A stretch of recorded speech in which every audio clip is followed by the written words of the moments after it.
Speaking of technology, I received a text message yesterday from an education reporter in my hometown, New York City.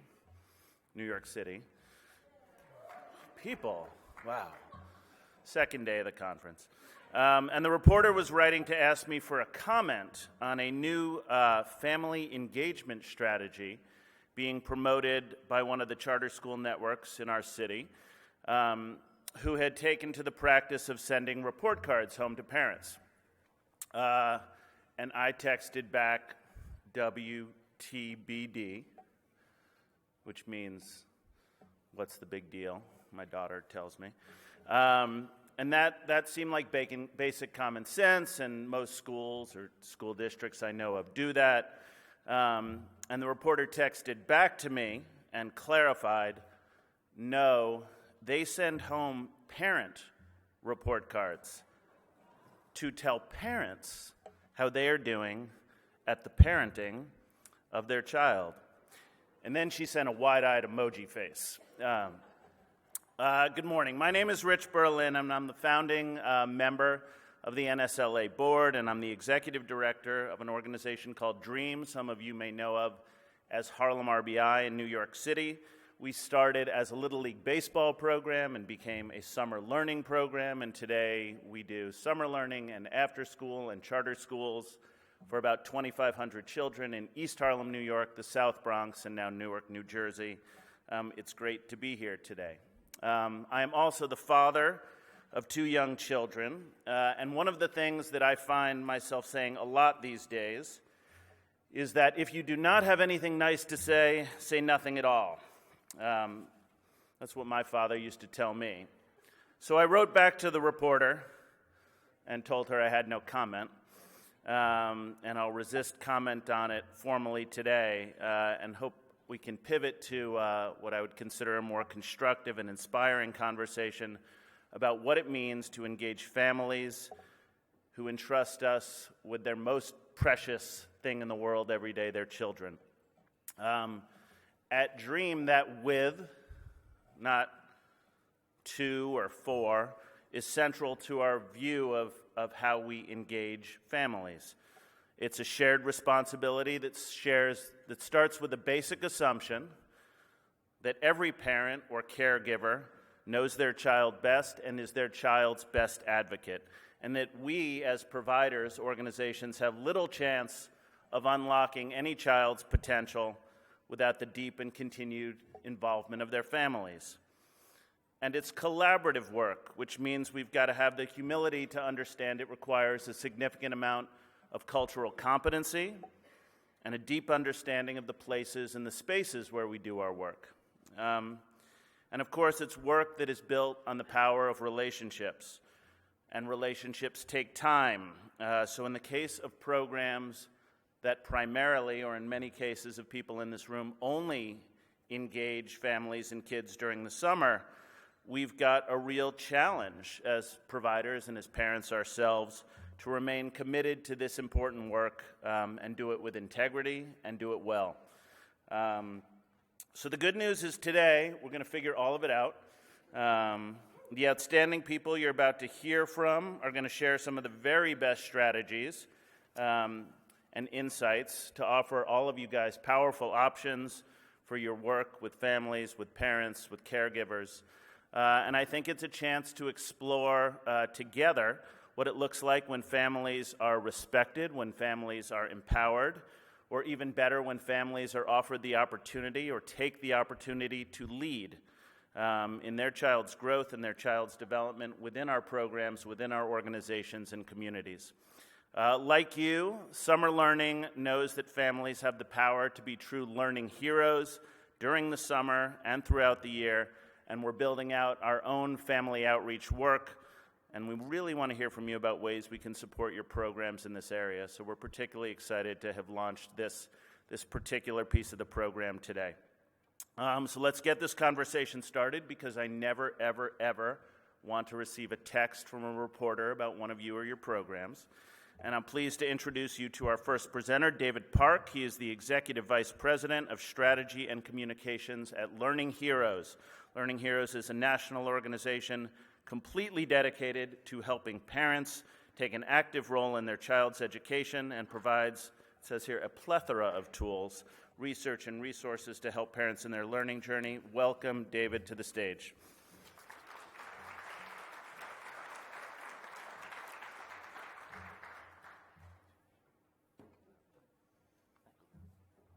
Plethora. I did not write that, I promise. So thank you. Thank you, Rich.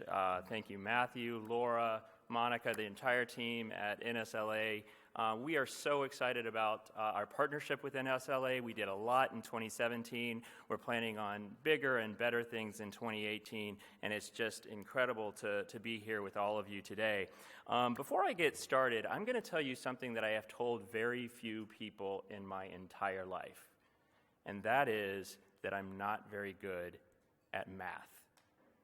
Can anybody relate?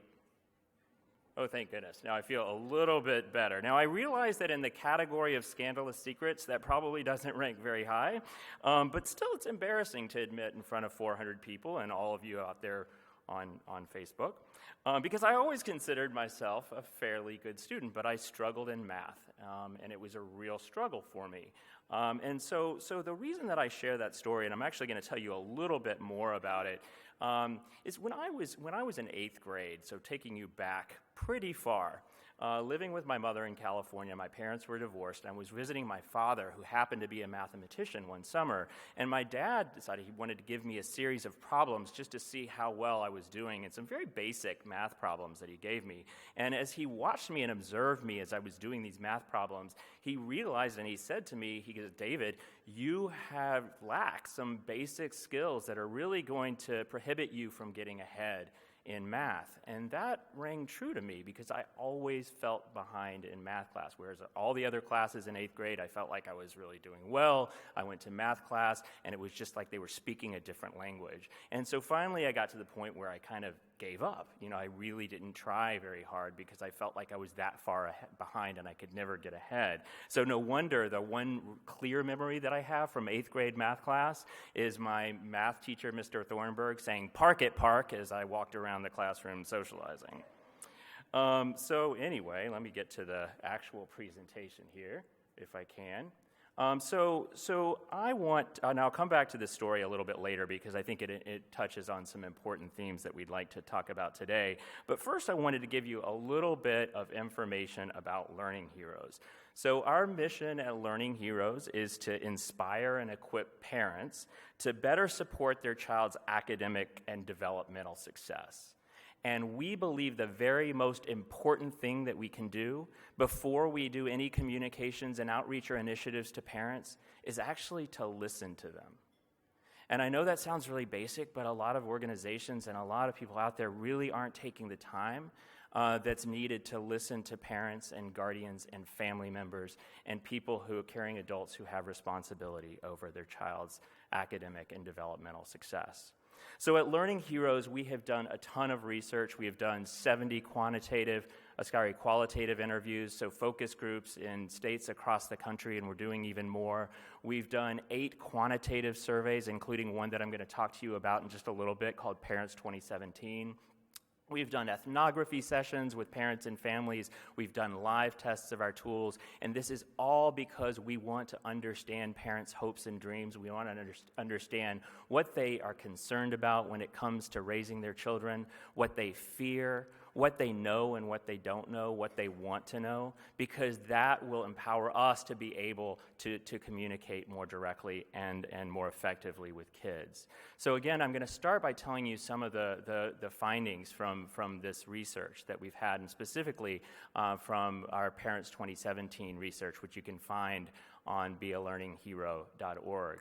So first is that parents own the responsibility for their child's success in school. And this is good news. They really, 84%, as you can see on the slide, say that they can make a lot or a fair amount of difference in their child's learning and their academic progress, 84%. And 90% say that they can make a lot of difference or a fair amount of difference in their child's happiness and well-being. And also, they consider themselves as the person with the greatest responsibility for their child's success in school. So if you look at this, 43% of parents rank themselves as the person who has the most responsibility for their child's success in school, above the child and above the school and above the teacher. So parents take this very, very seriously. They also have incredibly high aspirations for their child. And I just wanted to say that this was a national survey. It was 1,500 parents. It's nationally representative. We did it with Heart Research, and we did oversamples with Hispanic and African American parents and Spanish-speaking parents. So when we talk about parent aspirations for their children, most parents hope and expect that their child will get a 2- or 4-year college education. So how important is it for your child to get a college degree? 72% said it was very important or absolutely essential that their child get a 2- or 4-year college degree. And 75% said that it was likely that their child will get a college degree. And unfortunately, we know that college attainment rates are not that high. So there is a disconnect right there. One thing that I'd like to point out about this slide, if you look, and I know there's a lot of data on there, but if you look at the Hispanic families, and specifically Spanish-dominant families, much higher. So for all Hispanics, 85% say it's important for their child to get a college degree. And if I can read, my eyesight is not as good as it once was. And 78% say that it is likely that their child will get a college degree. And when you look at Spanish-dominant families in particular, an astonishing 92% say that it is very important or absolutely essential that their child get a 2- or 4-year college degree. So very, very high aspirations. Now, the not-so-good news. Parents are increasingly anxious about a lot of things that are concerning their child. And again, I know there's a lot of data on this slide too, but if you look at the blue section of this specifically, we did this survey in 2016 and 2017, and one thing that's really interesting is that parents are much more anxious in 2017 than they were just a year ago, across the board. And this is, regardless of income level and race and ethnicity, parents are much more anxious in 2017 than they were a year ago. And you look at some of the things that top the list and things, what are keeping parents up at night? What's the most concerning to parents? And most of it is around their social and emotional success. So child's happiness and emotional well-being, a child facing peer pressure, a child being bullied, and their ability to cope and manage stress. These are the things, and understandably, these are the things that really keep parents up at night, as well as their physical safety and so forth.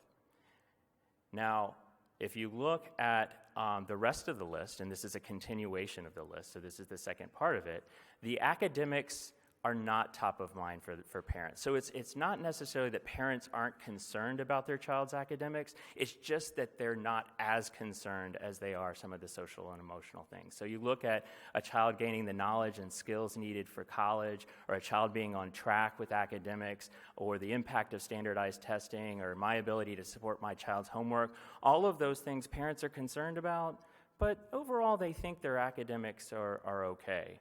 And again, as with the other slide, Hispanics and Spanish-dominant families are much more anxious and worried across the board.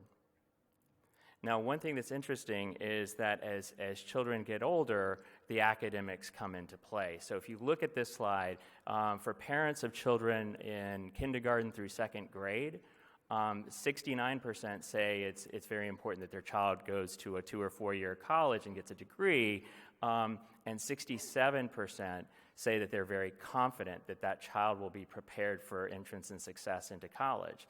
Well, as the aspirations get higher, so you look at the last bar, which is the parents of a child in 6th to 8th grade, 79% say it's essential or very important that their child goes to college and receives a 2- or 4-year degree.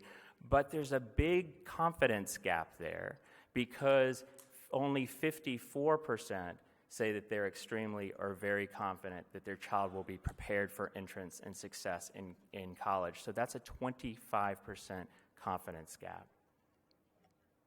All right, It's now time for a little audience participation, so I've asked them to lock the doors so nobody can go anywhere.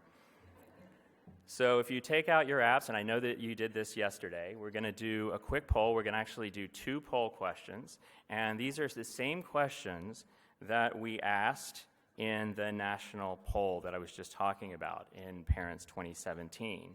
And so the first question, it's not that one, and the first question is, and we'll see if we can get it on the screen, in math, is your child achieving below grade level, at grade level, above grade level, or you don't know enough to answer? And I know not everybody is parents in here, and specifically this is really for parents of kids in K through 8. So if you're not a parent, or if you don't have a child who is in kindergarten through 8th grade, if you can think about a child that you know, whether it's a family member or a neighbor or somebody in your community who within that age range, preferably, this isn't very scientific, but between K and kindergarten and 8th grade, in math, is your child achieving below grade level, at grade level, above grade level, and don't know enough to answer? And it looks like we've got most of you are saying at grade level, still moving a little bit, 38%, 39%, above grade level, 32%. So that's, I told you I'm not good at math, like 70, 30%, can somebody help me here? And then below grade level, it's about 22%, and don't know enough to answer, it's 7%. So 71%, there we go, 71% say at or above grade level, with 22% saying below grade level, and 133 votes on math. Now let's look at another question, and it's going to be the same question in reading. And so thinking about that student that you just thought about in K through 8th grade, is your child in reading achieving below grade level, at grade level, above grade level, or don't know enough to answer?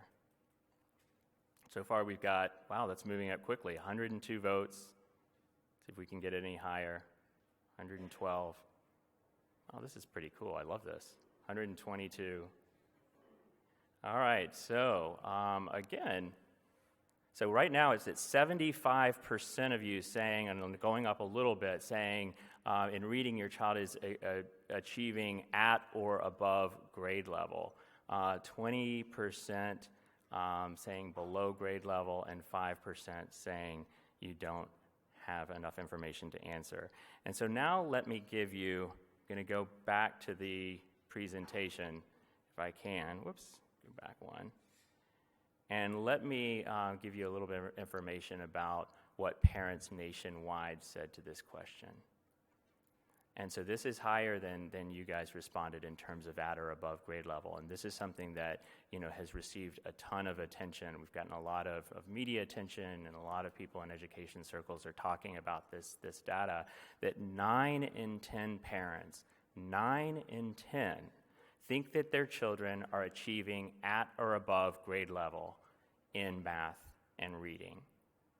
So if you look at this, and you look at all parents, in math, 91% of parents think their child is achieving at or above grade level, and 89% in reading.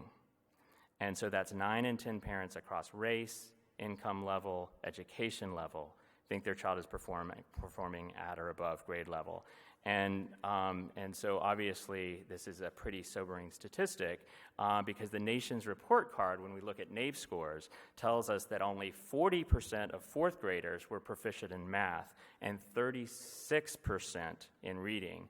And by 8th grade, only 34% of all students were proficient in reading and 33% in math. And when you look at, and it's broken down there by various ethnicities, so looking at Hispanic and African American students, only 26% of Hispanic 4th graders were proficient in math and 21% in reading, and only 19% of African American 4th graders were proficient in math and 18% in reading. So obviously we've got a big disconnect, and this may explain a little bit about why parents feel like everything is okay in terms of their child's academics, because they don't have as much of an accurate picture as they probably could have. Now, I've been in education for a while, as I know many of you have, and one question I hear a fair amount is, where's the revolution?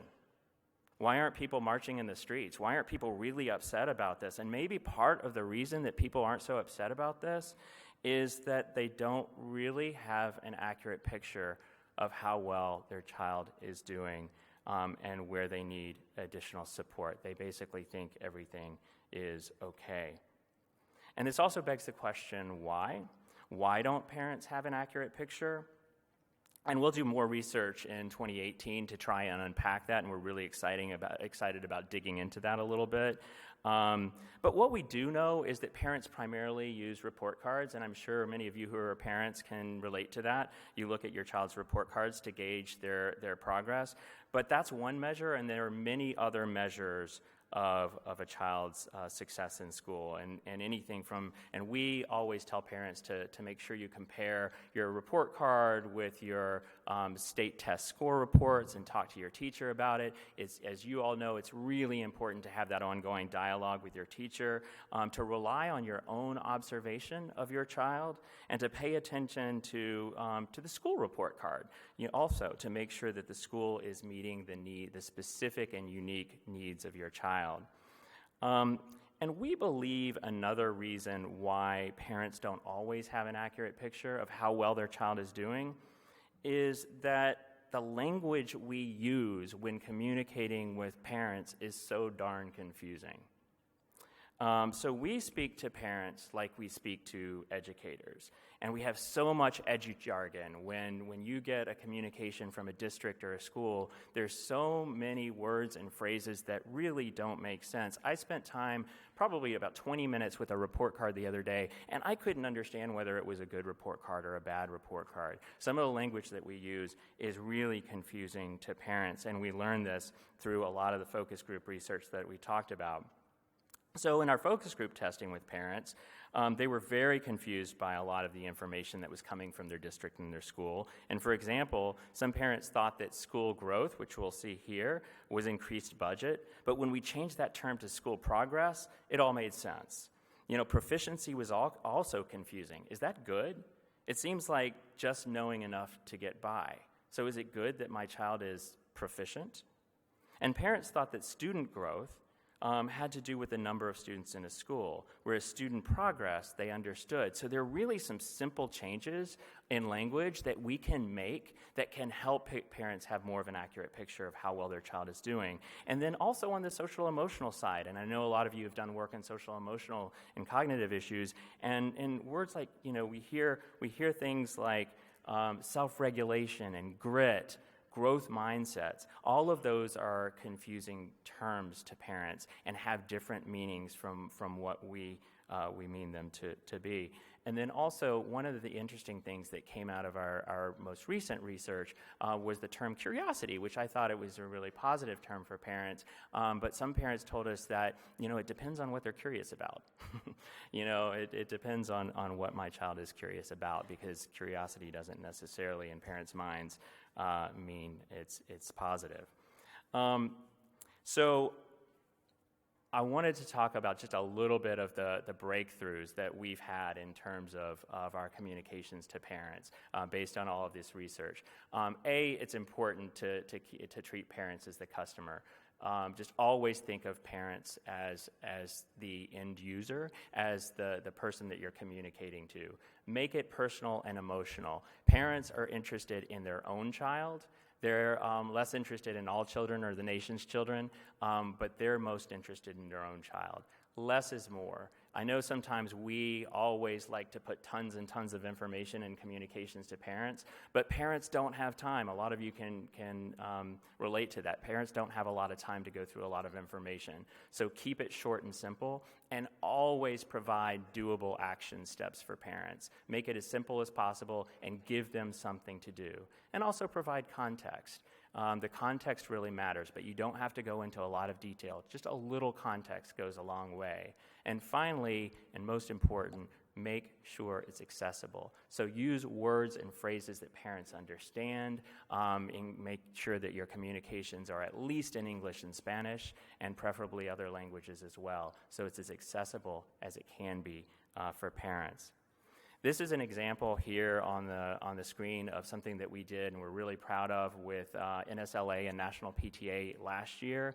It's got a comic book theme, and it's all about the things that parents can do to help their kids succeed over the summertime. It gives 5 tips, both in terms of academics and social emotional development, and actions that parents can take. And we're very excited about working with NSLA and the National PTA again this year to distribute this widely. And we'd love to talk to any of you about helping to distribute the communications that we have that are going out to parents in schools across the country and through national organizations for summer 2018. And finally, we are also working on something that I'm really excited about. We're working on something called the readiness check. That basically, and this kind of goes back to the story that I told at the beginning.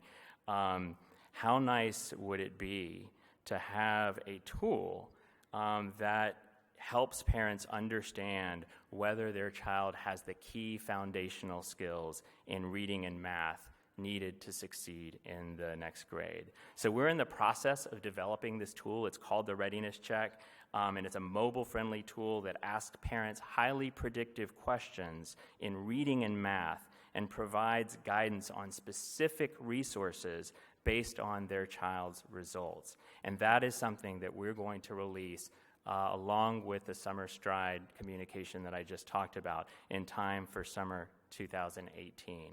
And this is where I need your help. We have a beta available right now at readinesscheck.org. And if you have a child in kindergarten through 8th grade, or if you know somebody who does, we ask that you spend 10 minutes, it only takes 10 minutes, with your child as he or she completes these 3 to 5 questions in reading and math and gives the results and tells you where you can find resources to support your child. And afterwards, we've got a short survey that you can take about your experience with the tool.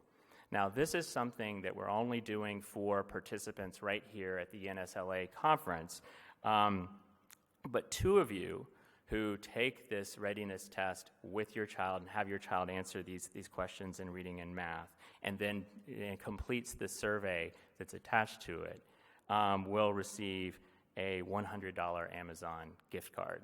So, of you who do this in the audience here today, go to readinesscheck.org, do this tool with your child, and then take a quick survey. And the survey is, and I'll make sure that this information goes out to all of you afterwards, so if you can't write it down now, we'll make sure it gets to you. But the survey is located at nslasurvey.readinesscheck.org. That's nslasurvey.readinesscheck.org. And 2 of you will do a raffle for a $100 gift card. So we're looking forward to a lot more work with NSLA, really excited about our partnership and excited to be here with you today and to help parents have a more accurate picture of how well their child is doing and making sure that they have the resources and support that they need to make sure their child succeeds. Thank you very much.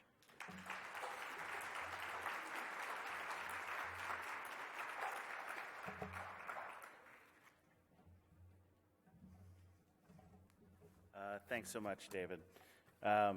We take great pride at NSLA, not only at our ability and good fortune to be able to convene leaders in this field, but more and more to really provide data around best practices and the challenges that face us as educators and leaders.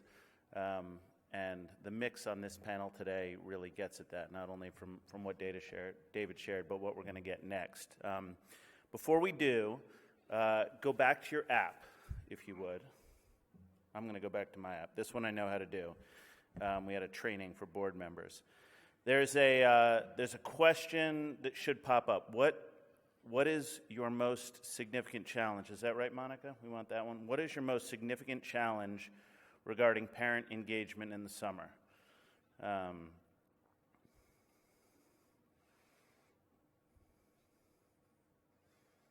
going to say that one.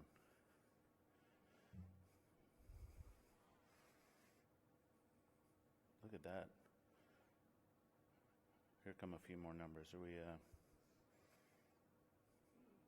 51 responses. Disengaged parents who aren't used to being seen as partners. Whose fault is that? Anyone? No one's brave enough to say. I would say that's our fault. At least 50% and probably a little bit more. But there's always a way over that barrier. And to talk about that, next up is Alejandro Artigas. He's the founder and executive director of Springboard Collaborative, a group that has, I believe, a former Excellence Award winner, if I'm not mistaken. They've got a unique parent engagement model that combines targeted student instruction with parent training in an incentivized system to support positive student outcomes. And I think what we've got next is really exciting. Alejandro, please come on up.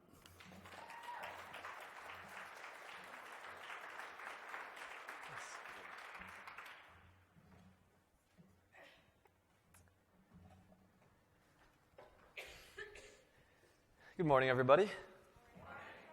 I'm joined here by Ken. Ken is a parent that's participated in Springboard twice now. Rich, thanks for pronouncing my name correctly. I can tell you spend a lot of time in Harlem. So before Ken and I share our story, we're going to get started by inviting some learning heroes up on the screens. And we're going to do that through a poll and also through a short video. So the poll, open up your app as you've been doing, and the question is, who in your life was most responsible for your educational success? Think about your elementary school teachers, think about your high school teachers, college professors, your mother, your father. To whom do you feel grateful for having had an educational level that's enabled you to be sitting here in the room today?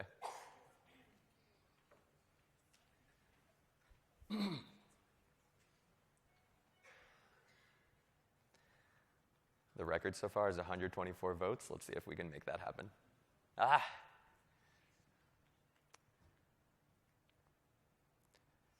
So just take a second to kind of hold that person in your thoughts and thank them.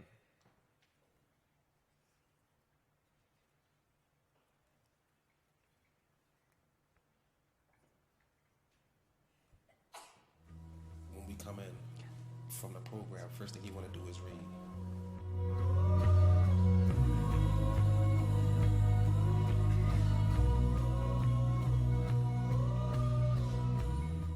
He sit down, he read, he's passionate about it, he's asking questions, he's actually using the phrases that we're taught here. This program is amazing, honestly. I can't express how I feel with the progress that my kids have received. I mean, like, me going up to schools and just saying that I read with them every day and I work with them every day, but I'm not seeing no progress, wasn't helping. Me being they coming here and now I can go to the teacher and say, he's having a problem with decoding, or he's having a problem with his predictions, or maybe he's not pausing in between. Things that I really wasn't picking up on is highlighted now, and they mean so much.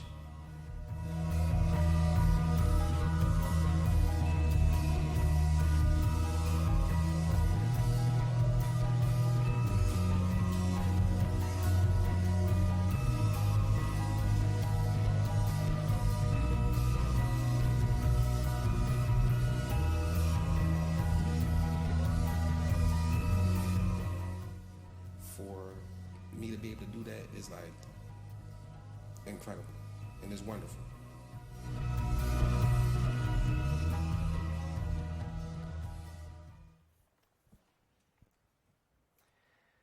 Parents' love for their children is the single greatest and most underutilized natural resource in education.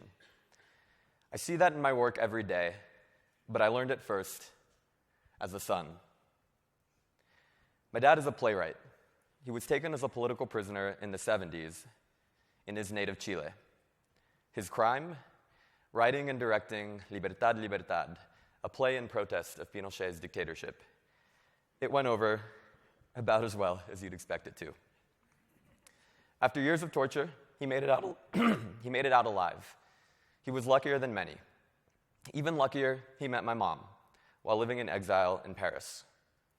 My mother is from Puerto Rico, the youngest of 12 and the first in her family to go to college. She was in Paris on a graduate school scholarship. The two met at a theater festival where my dad pretended he had the perfect role for my mom, and she pretended she was an actress. Though it meant giving up their own theater dreams, they made the decision to immigrate to the US so that my sister and I could have better educational opportunities. Growing up in a household that was short on money but long on ambition taught me two things that remain at the heart of my work today. One is that a child's education involves much more than just their schooling. And two, that parental advocacy is the best predictor of children's success. We saw it there in the poll we just took. After graduating from Harvard in 2009, I moved to Philadelphia to teach first grade in Kensington, one of the city's most impoverished barrios. These are some of my first graders here. In my classroom, my students, I saw myself, and in their families, I saw my own. And the similarity was deeper than just our shared language and complexion. It was the timeless truth you see in the eyes of any parent. You see, my students' parents gazed at their children with the same unconditional love, unbridled optimism, and unwavering commitment with which my parents had gazed at me. The very same eyes with which my sister gazes at my newborn niece. In my first year of teaching, it wasn't until November 28th, 83 days into the school year, that my students' reading levels finally caught up to where they had been before the summer. I asked other teachers, "What's going on?" "That's just the summer slide," they shrugged. As if there were some law of nature that growing up poor, for every step forward you take during the school year, you're going to take a step back over the summer. I dug into the research that this room understands better than anyone. I was astounded to learn that 2/3 of the achievement gap we see in high school stems from summer learning loss in elementary school. But what none of the research could answer for me is, why are those losses unique to low-income communities? Kids in the suburbs have every bit as long a summer vacation, but they're not going backwards. What's the difference? Over time, I realized that summer learning loss is symptomatic of a deeper problem, that low-income parents have largely been left out of the process of educating their kids. Children spend 75% of their waking hours outside of the classroom, yet our nation does shockingly little to capture educational value from that time for low-income kids. Why don't we see in a low-income parent the very same love, commitment, and potential we so easily see in a higher-income parent? You know, the way I talk about my mom and dad, they sound erudite and worldly, but to my teachers, they were just pushy immigrants with bad English. So many of the families we work with have learned the hard way just how important it is for their child to have a better educational experience than they did. In their determination, there is boundless potential.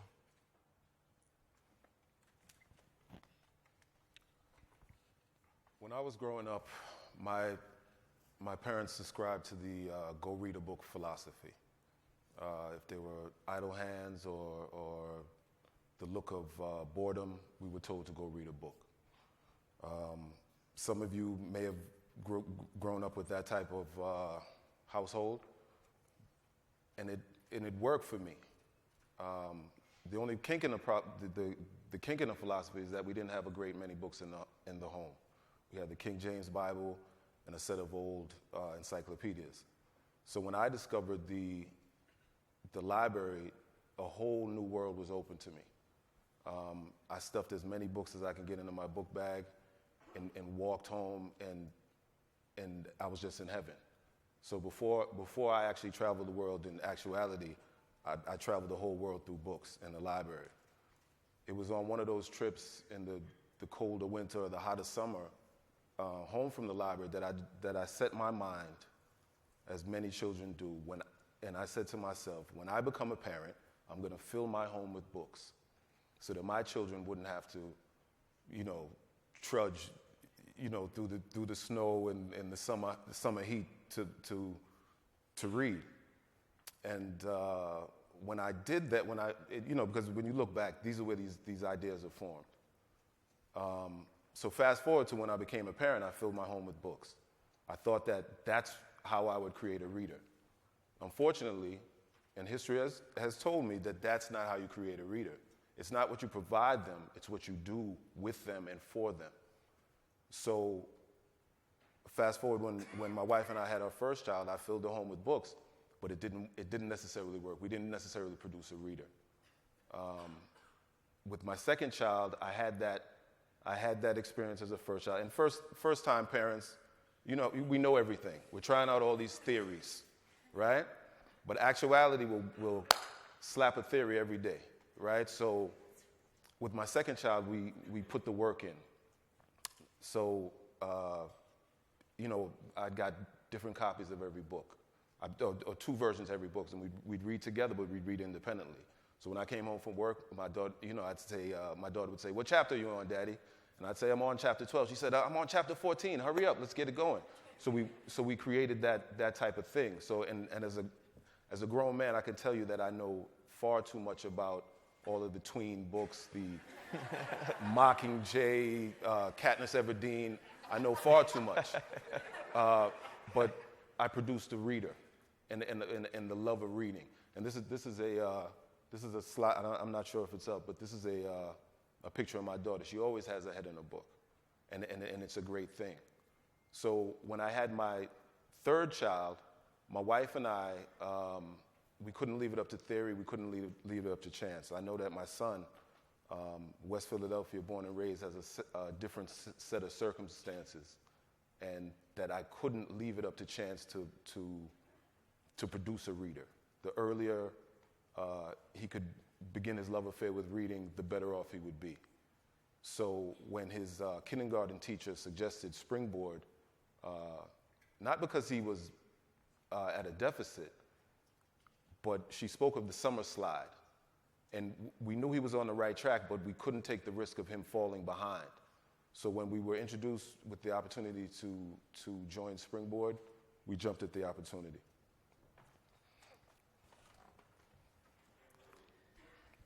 I founded Springboard Collaborative to tackle America's literacy crisis at its root. Our vision is to close the literacy gap by closing the gap between home and school. Springboard offers summer and after-school programs that combine daily reading instruction for pre-K through third graders, weekly workshops training parents to teach reading at home, a rigorous coaching cycle for teachers, and an incentive structure through which we award learning tools to families, from books to tablets, in proportion to their kids' reading progress. Our programs are designed to be immersive professional development experiences that build lasting capacity in our school partners. Since launching 5 years ago, Springboard's grown its reach from 40 to over 4,000 kids in Philadelphia, Oakland, DC, New York, San Francisco, and San Jose. Last summer, kids not only avoided the typical 3-month reading regression, but they replaced it with a 3.1-month reading gain. They came back to school in September having doubled their annual reading progress. How did we do that with the very same teachers with whom kids had underperformed during the year? By mobilizing parents in an unprecedented way. Springboard's weekly family training workshops averaged 91% attendance. Parents learned how to be an effective home literacy coach, unlocking a world of one-on-one instructional time that schools can't afford in a classroom setting. During Springboard, school communities realize outcomes they may have not thought possible with their own teachers, parents, and students. Experiencing that kind of success, it makes you hungry for more. Already, leaders in 2 major districts have asked us to help them design their citywide blueprint for parent engagement. By training parents and teachers to collaborate, Springboard puts kids on a path that closes the reading achievement gap by 4th grade. In that way, kids gain the foundational literacy skills they need to access the rest of their education and realize their full potential. What Springboard provided for us was a framework. We were already doing the work, but it put everything in a perspective where it wasn't about working harder necessarily. It was about working smarter, using our time more wisely, using predictions, and instead of working on pronunciation, we were working on comprehension. So we asked questions before, during, and after reading. And what it did is it made reading more fun, but it also, it didn't make it a chore. It wasn't a chore. It became something that he looked forward to doing. It became something that we all look forward to doing. And it just enhanced what we were doing. So within the 5-week program, his reading level increased what it would have taken him 5 months in school to do.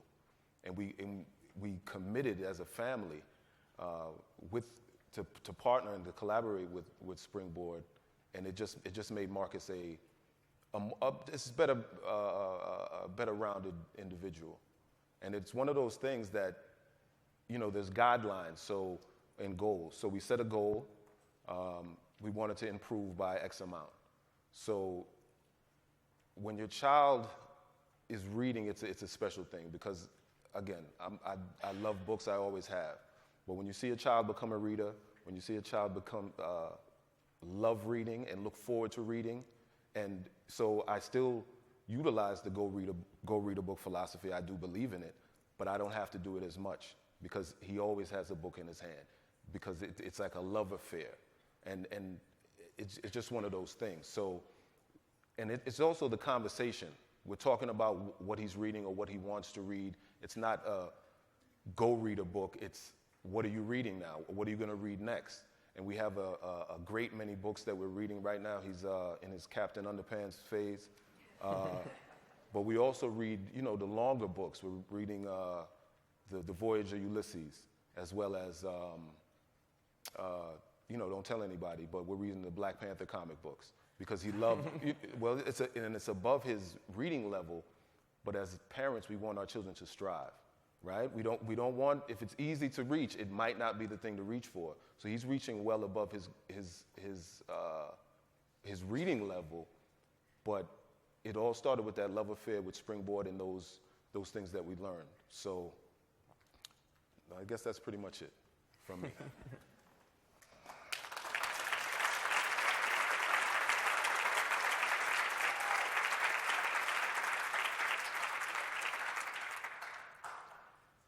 So that's my mom on the left, sending me off to the first day of school 20 years ago. And on the right, Marcus's mom was doing the same thing last year. Look in their eyes. You'll see that universal gaze I was talking about. Unconditional love, unbridled optimism, unwavering commitment. The children we see in school every day don't exist in a vacuum. Their families send them every morning. Their families receive them every afternoon.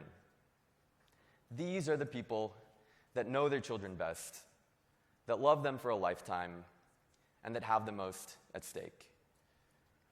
It took a long time for the education field to embrace the idea that all children can learn.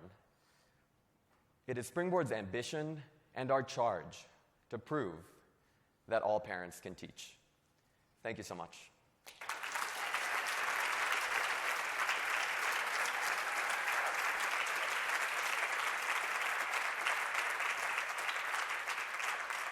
And with that, I want to introduce my colleagues, Aubrey and Gao. Aubrey is Springboard's Chief Strategy Officer. Gao is our Director of Staff Development. They are teachers at heart, so they're going to be leading us through an interactive activity. Thank you. That's what I was going to start by saying. I'm a teacher at heart. So wonderful to be here with you. I'm really honored and pleased to be in this room with you. Also, everyone who's watching this live on Facebook, great to be in this process and this journey with you as well. As Alejandra said, I'm a teacher at heart. I taught for 12 years. I'm also a mother. I'm a mother of 3 sons. So this work is deeply personal to me and really meaningful. As a teacher, what I wanted most is to figure out how to partner with my families. I would talk with them after school. I would call them. I would try to set up meetings beforehand. As a mother, what I want most is to actually know what the heck my kids need to work on. I don't always know. I honestly don't know, and it's astounding to me because I'm an educator. I should know, right? But I don't know. I need the teacher's help. So I come to this. I come to this conference. I come to this stage already convicted about that, and yet I sat at that table and my eyes filled with tears, not once but twice. First when David's up there putting the research up, and I read it, and I read every column, and I thought, oh my goodness, this matters. It matters, and we see it at Springboard all the time. Families will come to us and they will say, wait, I thought my child was reading on grade level, and we'll say, well, you should talk to your child's teacher during the school year about that. Your child's Springboard teacher, who's also from the school, walks them through the gaps in their learning. And it's a difficult conversation because parents are often taken aback. And they say, I thought we were fine. And we're like, we are fine.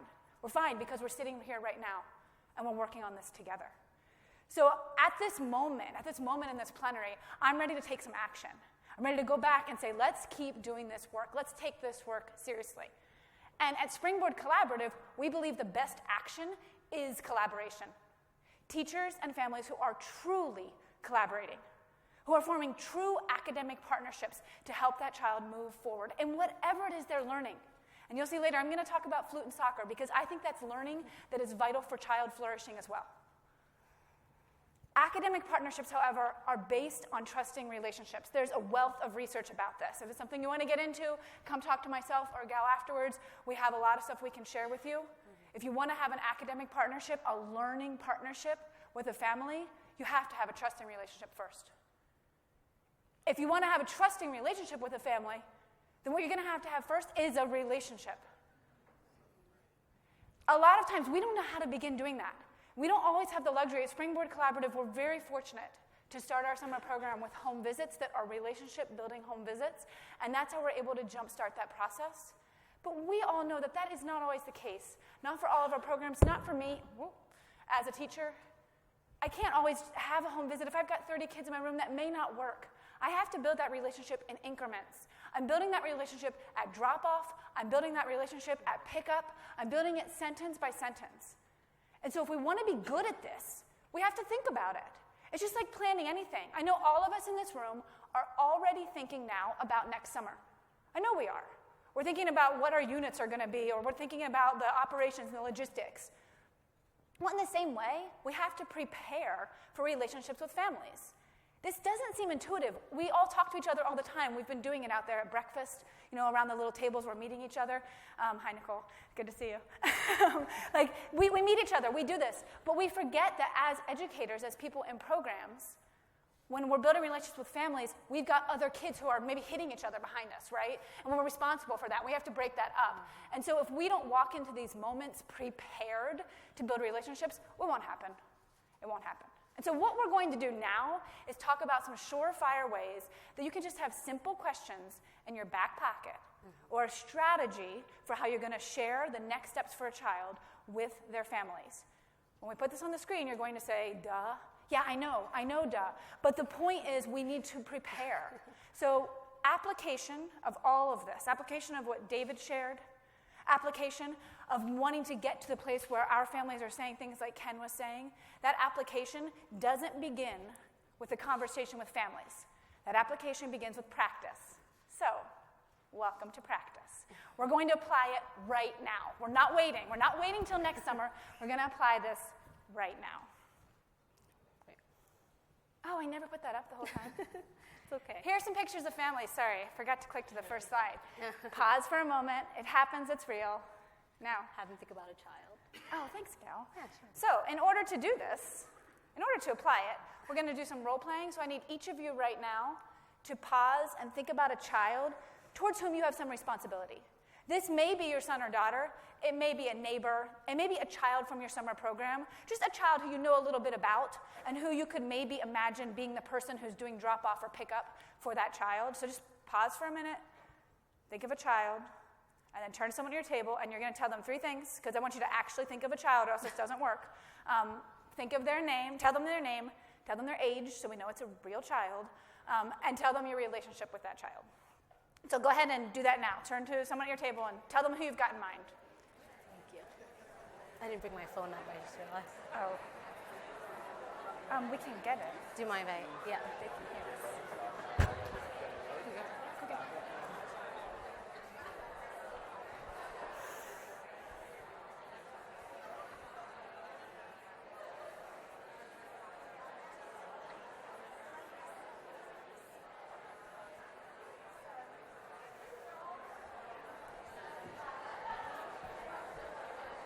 Have my time. All right, let's bring it back together.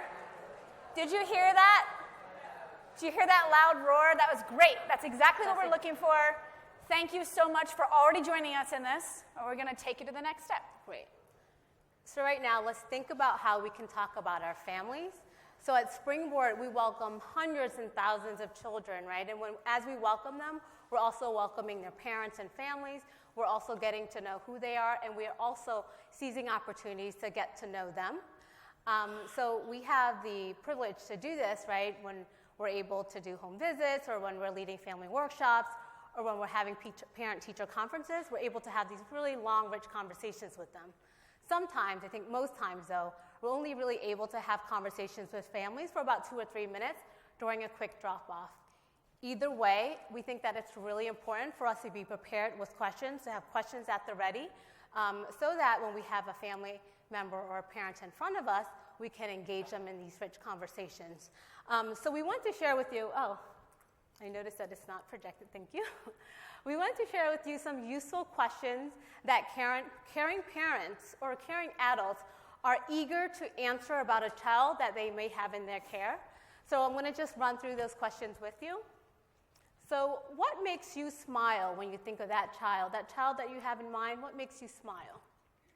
What does that child love most in the world? So think about it. What's that child really good at? And what makes you proud of that child? What do you worry about when you think about that child? So we want to caution you not to run through these questions in this exact same order with parents. We want to give you a sampling of questions that can start the conversation, right?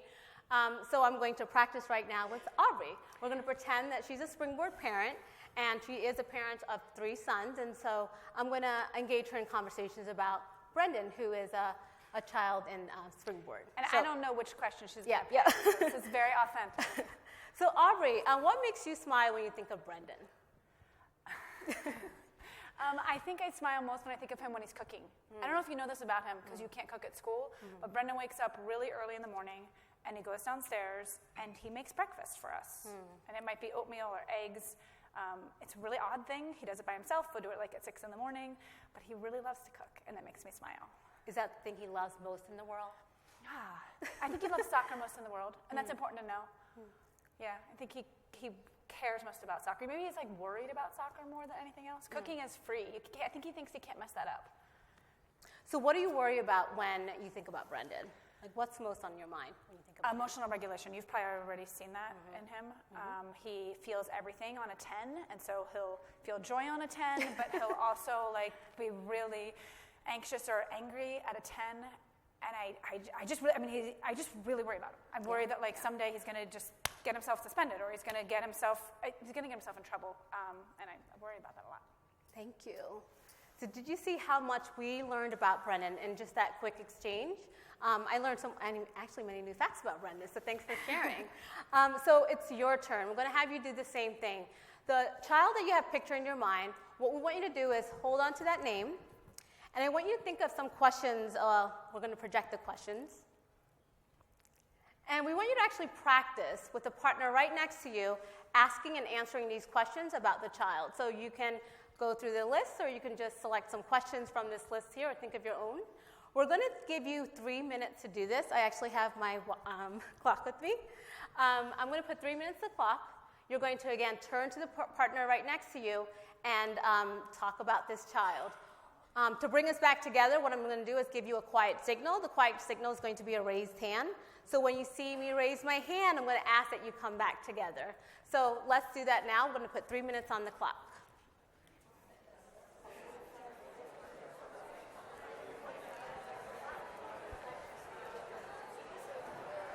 I think we're mic'd, but this is fun. It is. I should do more of this in my life. I learned a lot about Brendan. Yep, we're mic'd.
You have about 1 minute.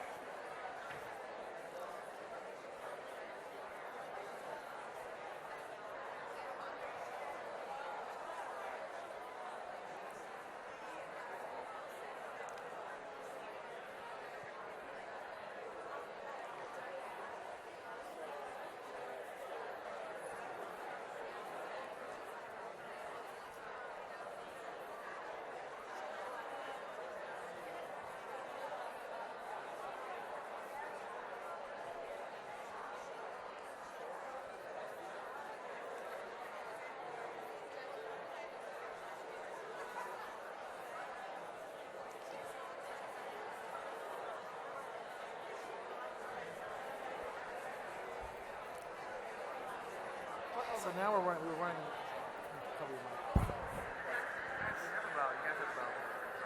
So we're going to bring it back together.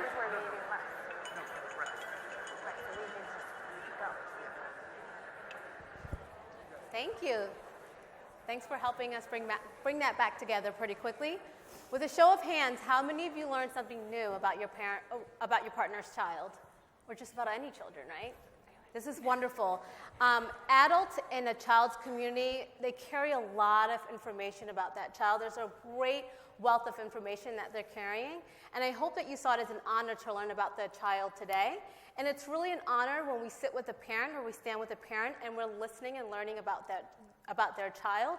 It's really this sharing of information, this exchange of information, just running down a list of questions with a parent, this genuine curiosity and interest that we show in a child that really builds or creates the foundation of trusting relationships. And that's really the message we want to put out there today. Like, we need to start these conversations so that we can build a trusting relationship.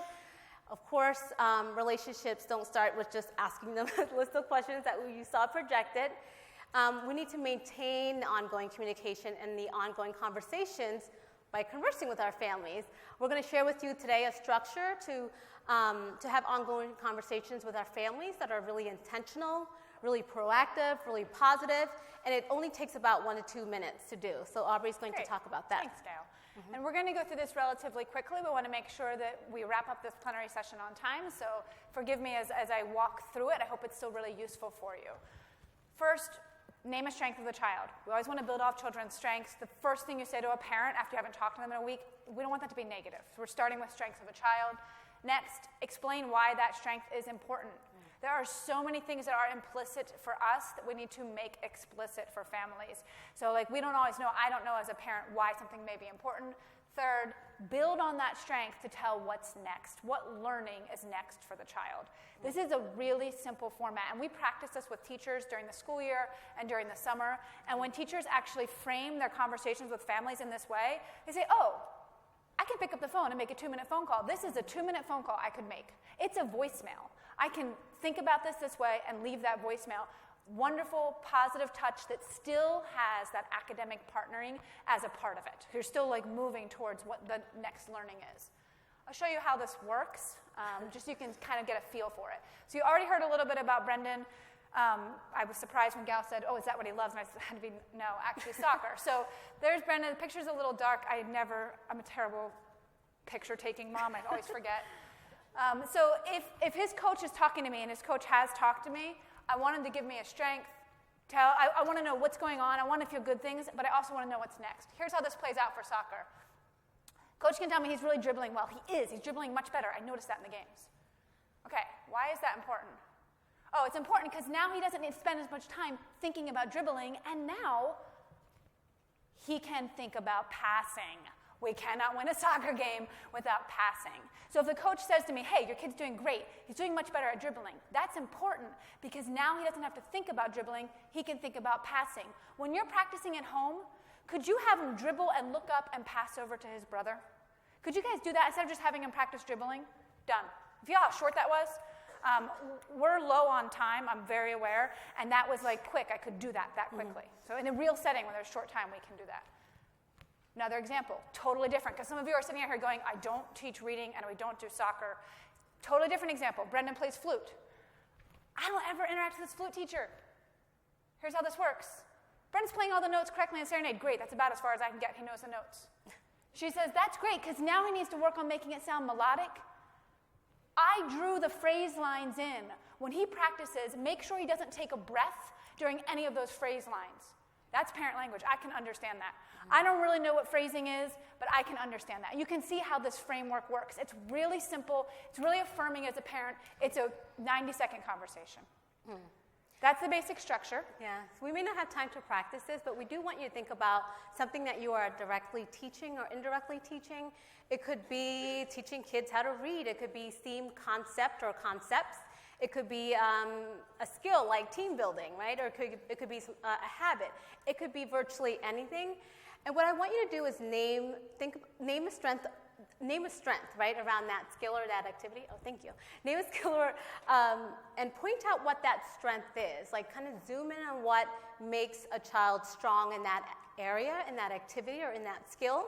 And then you want to tell why it matters. So if you had a family in front of you, you would say what it is, and then say why it matters, and then tell them what it leads to. How could we build on that strength, right? And we could do this with virtually anything. It doesn't have to be teaching kids how to read. It could be another skill or habit that you happen to be teaching or indirectly teaching at your site or at your provider. So we hope that's useful to you. We hope it's something you can just take with you and immediately apply, like maybe as soon as tomorrow. We believe that family engagement matters, and we believe that starts with conversation. So thank you for joining us to start the conversation.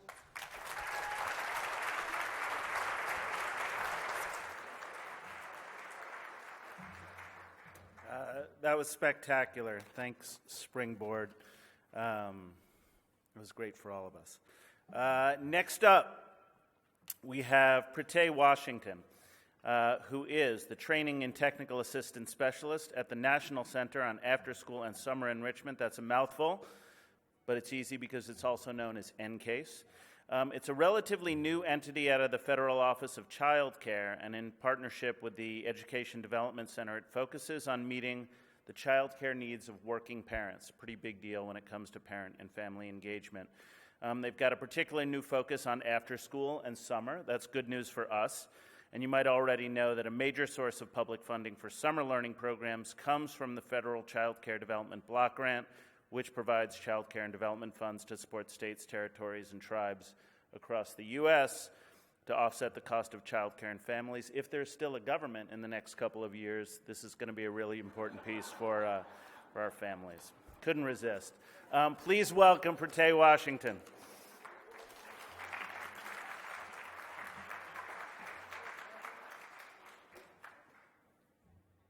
Hi. Wow. Good morning. This is so cool. So again, my name is Pritay Washington with NCASE, and outside of NCASE, which is my 9 to 5, I am a mother of 2 school-age boys. One is 12 and one is, and I must get this right, almost 9. And so while you all were enjoying your lovely evening, I was on FaceTime doing our reading of Coach Hyatt is a Riot. And for my 12-year-old who has reading my flight, during the flight, I was reading his stuff too. So the work continues and the struggle is real. As was mentioned, I'm very happy to be here with you all, just to share a little bit about NCASE and to talk quickly, move on with our day, because I'm full and I can't wait to see what the rest of the day is going to hold. We are funded, as was mentioned, by the Office of Child Care, and that's a federal agency that provides support for child care providers across the country. And another thing, as part of that, they administer what's called the Child Care and Development Fund, CCDF, and that provides financial assistance for families to help pay for child care. And to support providers all over the country, the Office of Child Care developed a network of national centers. So there are 9 of them, and each one has a specialty. So there's a National Center on Health and Wellness. There is a National Center on Parent, Family, and Community Engagement. And our center, NCASE, focuses on out-of-school time, that very important time when children are not in school, but children and families still need support. So that can be before school, after school, and while we're all here, very importantly, summer. And because we support summer, we're really happy to have as a partner NSLA, and arm in arm, we advocate for that as we support states and providers across the country. So family engagement is very important to NCASE. We recognize, like everyone here and joining us on Facebook, that it is important for child's outcomes. The role of families is critical. It also, involving families helps us to create those bridges and help families get in touch with services that they may need, that they may not otherwise have access to, and that is very important.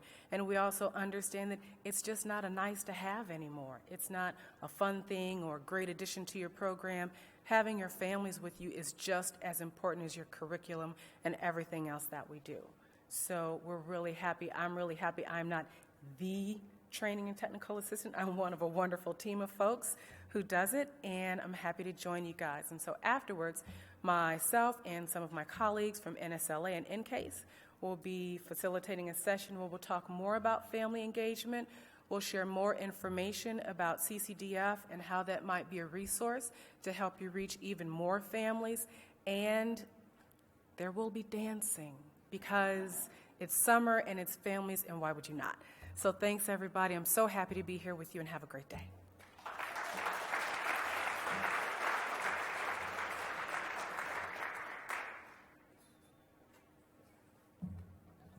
Thank you, Pritay. Great to have your support and partnership. So we're going to wrap. Before we do, I don't know if it's possible to go back to the poll and what is the most significant challenge regarding parent engagement in the summer. There were 129 responses. I want to highlight again that the response that got the majority opinion was disengaged parents who aren't used to being seen as partners. And I asked the question, whose fault is that? So I was doing this work for 20 years before I had my first child. My wife had our first child. And the great realization at that moment was, for me, was wow, every single family that entrusts us with their child loves their child as much as I love mine. Every single one. So the excuse for, and if that's the case, and I believe that to be the case, then it can't be an excuse that it's disengaged parents, because love isn't disengagement. Love is love. And I think using that framework to think about how we engage with families, with parents, with caregivers in school settings, in community-based settings, in any sort of programmatic setting is really critical. Springboard has done an amazing job of giving us more tools. David and Learning Heroes has given us research to help think about and frame this work. And I really do hope all of us take from this the opportunity to network and learn from each other. We've just gotten a little taste of how powerful this work can be in practice and in theory. So please, one more big round of applause for our presenters today.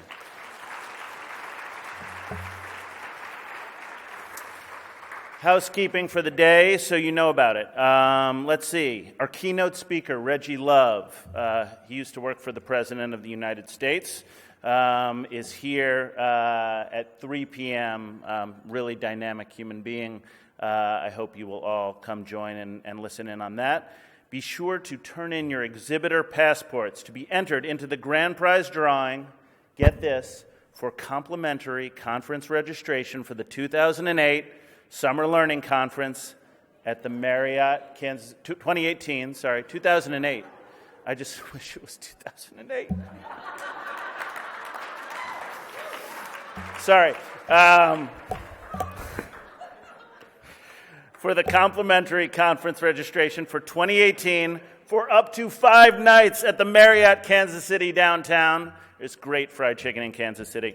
And last but not least, NSLA's founder, Matthew Boulay, wrote a book, which is something like 10 Things You Should Know About the Months of June, July, and August. I probably got that wrong.